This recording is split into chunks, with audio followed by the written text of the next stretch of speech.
Okay, so if you want to become a teacher in England, this is how you do it. If you want to work in a state school, eventually you need to get something called Qualified Teacher Status, QTS. If you want to work in an independent school, or indeed in many academies, you don't have to have done training, but sometimes it's a good thing to have done so.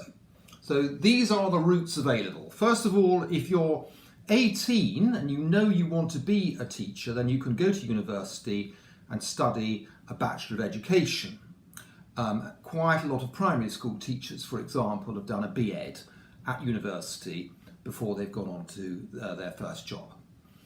If you're a graduate and you want to become a teacher, then there are, slightly confusingly actually, several different routes. You can go to a university or stay at your university and do a postgraduate certificate in education at PGCE, which is a one-year course, and you'll do some training in the university and you'll do quite a lot of teaching practice in local schools. And loans are available for tuition and maintenance, and bursaries are actually available also for shortage subjects. So that's one method. Secondly, you can apply for a place at what's called a SCIT, a School-Centred Initial Teacher Training, which is a group of schools that provide training and will hope to employ you as well. Thirdly, a similar project is called School Direct, and the teachers who are trained by the groups of schools in School Direct, some of them are paid, they're called salaried, and some are unsalaried. But that's now becoming increasingly popular as a means of teacher training.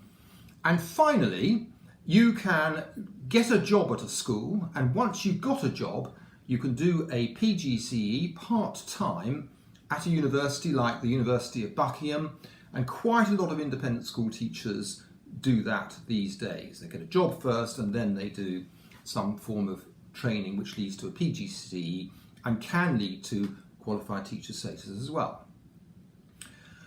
And then the final two options are for somebody who's got a 2-1 or a first at university in their degree. They can apply to go into Teach First, and with Teach First you will do a pretty high pressure 6-week course, and then you'll go straight into teaching in a school or a part of the country which is particularly short of good teachers like you. And finally, if you're someone who's been in another career for quite a long time and you're thinking of switching into teaching, there's an organisation called Now Teach, which can train you and help you to become a teacher and get your first job in that profession. If you are worried about your subject knowledge, maybe you want to teach maths, but you last did maths when you were at school, then there's a whole range of courses called Subject Knowledge Enhancement courses. All of these you can look up on the internet, SKE, Subject Knowledge Enhancement. And in general terms, do start with the Department for Education Get Into Teaching website, which can explain all of these things. So there are multiple routes into teaching. It's quite complicated for that reason. There are slightly too many choices for most people's taste, but you will be able to find the route which suits you best. Good luck.